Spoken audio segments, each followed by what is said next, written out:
There is a ship that was found sailing across the Atlantic, with no crew, no struggle, no damage, and no explanation. 13 people vanished, a captain, his wife, and their young child. Tonight, as you begin to rest, we will drift back to the year 1872 and follow the quiet, unanswered mystery of the Mary Celeste. You don't need to solve the mystery. Just listen and let the story carry you into sleep. There is a ship that drifts through history like a whisper. Her name was the Mary Celeste, and her story has moved quietly through the years, gathering questions with each telling, never quite giving up her secrets. To understand her mystery, we must begin at the beginning, in a time when wooden ships still ruled the sea and the Atlantic was still vast and unknowable. In the year 1861, in the shipyards of Nova Scotia, a vessel took shape. She was built on the shores of Spencer's Island, in a place called Parsborough. The builders who worked on her were craftsmen of the sea, men who understood wood and water and the slow art of construction. The ship they created was modest in size but sturdy in build. She measured just over 100 feet in length, a brigantine of the kind that carried cargo across the oceans. She was registered as the Amazon, and she entered the world of commerce with the quiet promise of a ship meant to work. For years, the Amazon sailed. She moved back and forth across the Atlantic, carrying goods and cargo, doing the ordinary work that ships do. But the sea is not always kind to wooden vessels. The wood grows tired. She was registered as the Amazon, and she entered the world of commerce with the quiet promise of a ship meant to work. For years, the Amazon sailed. She moved back and forth across the Atlantic, carrying goods and cargo, doing the ordinary work that ships do. But the sea is not always kind to wooden vessels. The wood grows tired, the joints weaken, the ocean's constant motion eventually demands a price. After some years of service, the Amazon came to be seen as troublesome. There were problems with her construction, or perhaps she had simply grown old in spirit. She was sold and resold, changing hands as ship owners decided she was more liability than asset. By 1872, the ship had taken a new name. She was now called the Mary Celeste. This was the name that would come to mean something quite different from the ordinary work of a merchant ship. This was the name that would become synonymous with mystery itself. When the Mary Celeste set sail in November of that year, few could have imagined how her voyage would echo through time. The captain chosen to command her was a man named Benjamin Spooner Briggs. He was an experienced sailor, well regarded in maritime circles. He came from a seafaring family, a New England family, where the ocean was not merely a place of work, but a kind of heritage. Captain Briggs was not a man given to unnecessary risks. He was known as a careful captain, a man who maintained discipline aboard his ship, but who treated his crew with fairness. He was, by all accounts, a quiet and deliberate man. He took his responsibilities seriously. Captain Briggs was not traveling alone. His wife, Sarah Elizabeth, was to accompany him on this voyage. She was a woman of some courage, willing to travel by sea in an era when such travel was far from comfortable for women. Their daughter, Sophia, a girl of just 2 years old, would also make the journey. The presence of his family aboard suggested that Captain Briggs viewed this voyage as routine. As a journey he was confident enough to undertake with his loved ones nearby. The crew assembled to sail the Mary Celeste was a small group. There was a first mate named Albert Richardson. There was a second mate named Andrew Gilling. The cook, a man named Edward Head. And then the sailors, Volkert Lorenzen, Boy Lorenzen, Gottlieb Goodschall, and others whose names survive in the records but whose personalities remain largely unknown to us. In total, there were 13 people aboard, including the captain's wife and daughter. The ship was loaded with cargo. In her hold, the Mary Celeste carried 1,701 barrels of commercial alcohol. This was not a small cargo. It was valuable cargo. It was cargo that required careful handling and proper storage. The barrels were secured below deck, and the ship was ready for her journey. On November 7th of 1872, the Mary Celeste departed from New York. The weather was not ideal. There was wind and rough seas, the kind of conditions that made early winter sailing in the Atlantic a trial. But Captain Briggs was experienced, and the Mary Celeste was a capable vessel. The ship moved northeast toward the Strait of Gibraltar and beyond, toward Genoa, Italy, which was her destination. For days the ship sailed. The Atlantic stretched endlessly around her. The crew worked their shifts, the captain kept his watch, and the ordinary rhythms of a ship at sea continued. Mrs. Briggs and little Sophia settled into the captain's quarters. The days passed. Somewhere in that vast expanse of water, something happened. What exactly it was remains one of the great questions of maritime history. On November 25th, the Mary Celeste was sighted by another ship. The vessel that saw her was the Dei Gratia, also a brigantine, under the command of a captain named David Morehouse. When Captain Morehouse observed the Mary Celeste in the distance, he noticed something unusual. The ship was moving, but something seemed wrong. She was sailing erratically. She was moving with her sails partially set, in a way that suggested no one was directing her course.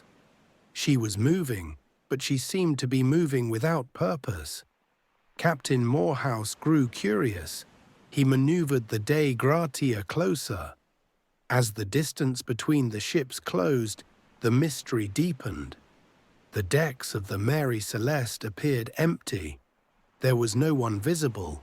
No crew member stood at the helm. No sailor worked the rigging. The ship was simply there, floating, moving, but empty of human presence. This was deeply unusual. A ship cannot sail itself. A ship requires a crew. Yet the Mary Celeste sailed on, with no one to guide her. Captain Morehouse sent a small boat across to investigate. The men who rowed to the Mary Celeste climbed aboard and searched the vessel. What they discovered inside was a puzzle within a puzzle. The ship was not abandoned in the way one might expect. The captain's quarters were relatively neat. The crew's quarters were organized. There were no signs of violence. There were no bodies. There were no bodies anywhere. But there were signs of strangeness. The captain's desk had papers scattered, as though he had been working and had left suddenly. One lifeboat was missing. There was water in the hold. The ship had a list to one side, a tilting that suggested water had accumulated inside her somehow. But the ship was not sinking. She was still afloat, still sailing, though with no one at the helm. The holds were checked. The barrels of alcohol were mostly intact. They had not exploded or leaked catastrophically. Whatever had happened, it had not been a disaster of the cargo hold, or at least not in any conventional sense.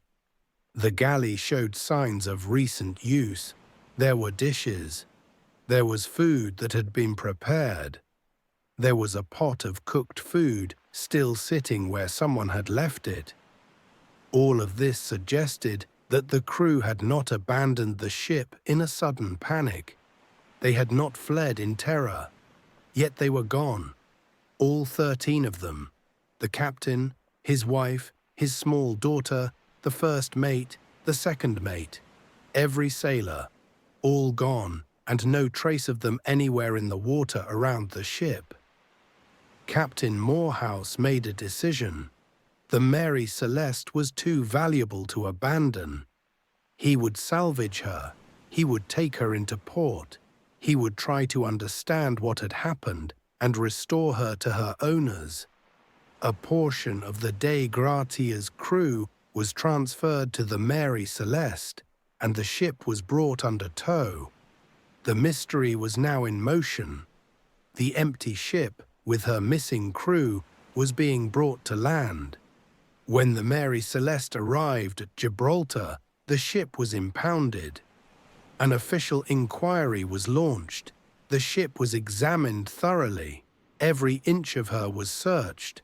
Doctors came aboard. They tried to understand what might have happened. They looked for blood. They looked for any sign of struggle. They found nothing conclusive. The findings of the initial inquiry suggested that the crew must have abandoned the ship. But why? Why would 13 people, including a captain with his wife and child, abandon a vessel that was not sinking? Why would they leave behind a ship that was valuable? Why would they get into the single lifeboat and row away into the vastness of the Atlantic, knowing that rescue was uncertain? Some observers at the time suggested theft. Perhaps Captain Briggs had lost his insurance money and had arranged for the ship to be abandoned. Perhaps he had some financial motive. But investigation found no evidence of this. The cargo was not his to steal.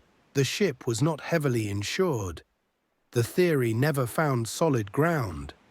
Others suggested that water in the hold had somehow given off vapor that poisoned the air. Perhaps the fumes from the cargo had driven the crew mad or made them ill. Perhaps they had thought the ship was about to explode or sink from causes they could not see. Perhaps they had abandoned her in what seemed like a desperate move to save themselves. But later studies suggested that while the cargo was flammable, it was unlikely to have produced deadly fumes under normal conditions. The cargo, while flammable, was not typically known to produce such dangerous fumes. There were darker theories. Perhaps there had been a mutiny. Perhaps the captain and his family and one or more crew members had been killed by the others. Perhaps the guilty parties had then attempted to cover their tracks by disappearing entirely. But this theory ran into difficulty. Where were the bodies? Where was the evidence? A ship leaving a trail of 13 bodies would be found, would show signs of violence. The Mary Celeste showed none of this. Some suggested that Captain Briggs had seen something in the water, some phenomenon, some creature, some unexplained thing that had frightened him so much that he had ordered the crew to abandon ship. But this was pure speculation, unsupported by evidence. The truth was that no one knew. No one could know. The 13 people aboard the Mary Celeste took their knowledge with them. They left no note. They left no explanation. They left only a ship sailing empty across the ocean, her secrets locked away in whatever unknown circumstance had taken place in her captain's quarters, in her hold, on her decks. As the weeks and months passed after the discovery, various investigations tried to piece together what might have happened. A salvage hearing was held. Testimony was taken from Captain Morehouse and his men. They described the ship's condition. They described what they found. But no new facts emerged. No revelation came to light. The mystery remained intact, guarded by the sea itself. The newspapers of the time seized upon the story. The Mary Celeste became famous. But fame did not bring understanding. The more the story was told, the more it seemed to gather details that were not quite true. Stories grew in the telling. Accounts became confused. Some newspapers suggested that meals were still warm when the crew was found. Some claimed that animals aboard the ship were still alive and apparently recently fed. Some invented details that had never existed. The true mystery was thus obscured by layers of journalistic embellishment. The newspapers of the time seized upon the story. The Mary Celeste became famous. But fame did not bring understanding. The more the story was told, the more it seemed to gather details that were not quite true. Stories grew in the telling. Accounts became confused. Some newspapers suggested that meals were still warm when the crew was found. Some claimed that animals aboard the ship were still alive and apparently recently fed. Some invented details that had never existed. The true mystery was thus obscured by layers of journalistic embellishment. But even the true facts, the documented facts, remained mysterious enough. A ship abandoned without explanation. A crew vanished without trace. A vessel that chose to sail on, unguided, floating across the ocean as though she was traveling to her destination despite being empty of all human purpose. The Mary Celeste herself continued her journey long after this incident. She was repaired. She was put back into service. She sailed the oceans for many more years, carrying cargo, working as a merchant vessel. But she could not escape her reputation. The ship that sailed empty was forever marked by that one voyage in 1872. Sailors would have heard the story. People in ports would have known of her history. She became a ship that carried something invisible in addition to her cargo. She carried a mystery. Eventually, like all ships, she came to the end of her useful life. She was broken up for scrap. Her wood, which had witnessed that strange November day, was dispersed. What she had known, what she had experienced, passed with her into memory and then into legend. Over the years, many theories have been proposed. Ship's historians have studied the incident. Writers have tried to solve the puzzle. But no theory has ever achieved complete certainty. No explanation has satisfied everyone. The Mary Celeste maintains her silence. The sea, which held the answers, has not given them up. Perhaps the truth is simpler than we imagine. Perhaps Captain Briggs, seeing the water in the hold and fearing his ship would sink more rapidly than seemed likely, made the tragic decision to abandon her. Perhaps the single lifeboat, launched by 13 people into the vast Atlantic, was overcome by a wave. Perhaps all 13 sank into the water and left no trace. Perhaps the ship, freed of her crew, simply sailed on, moving with wind and current, guided by forces that required no human hand. Or perhaps something else happened entirely, something we cannot quite imagine, something that took 13 people from a ship in broad daylight and left no explanation. What remains is the ship herself. The Mary Celeste exists now only in history and in memory. She exists in the minds of those who hear her story. She drifts through our imagination much as she drifted through the Atlantic, a vessel of mystery, a puzzle that the sea refused to solve. In the quiet of night, one can almost imagine her still out there, a ship with no crew, with no destination, sailing on through time. Her decks empty, her sails catching wind that no human hand set. her hold carrying whatever cargo the years have placed there, moving on, always moving on, asking us the same question that she asked the men of the Dei Gratia on that November day so long ago. What happens when a ship sails empty? What happens when there is only silence where there should be voices? What happens when the work of carrying people and cargo across the water continues, though all the people have gone? The Mary Celeste never answered these questions.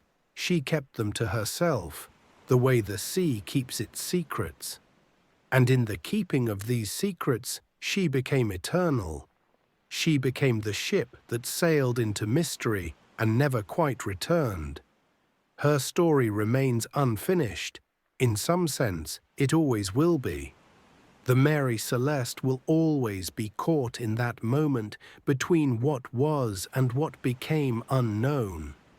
She will always be drifting. She will always be empty. She will always be sailing toward a destination that no one is there to reach. And perhaps the true mystery of the Mary Celeste is not why she was abandoned, but why she was never explained. Months passed, years passed, the ocean remained the same, the waves never answered. The ropes on her deck were still in place, the meals appeared unfinished yet. There was no panic, no violence, no forced doors. It was as if someone, or everyone, had simply stood up and quietly left. That silence, over time, turned the Mary Celeste from a ship into a question. And like all questions, it felt heavier at night. Perhaps Captain Briggs, with his usual calm, made a careful decision. Perhaps the sea in that moment felt just unfamiliar enough. But one thing remains certain. This choice did not feel rushed. The Mary Celeste did not seem to frighten her crew. She did not demand escape. She seemed to invite it. And sometimes people answer invitations they do not fully understand. The ocean knows this well. Even now, when the water is calm, when the wind rests, some sailors say that a passing ship can be heard even when no one is aboard.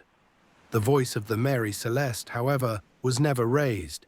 She simply remained, drifting, waiting, and explaining nothing. Perhaps some stories are not meant to be solved, but remembered. And perhaps that is why the Mary Celeste still finds her way into our sleep. Because unanswered things do not disturb the mind. They slow it. Now, you can listen to the sound of the waves and leave this story where it belongs. The Mary Celeste is no longer at sea, but somewhere in the quiet depths of thought, she continues to drift.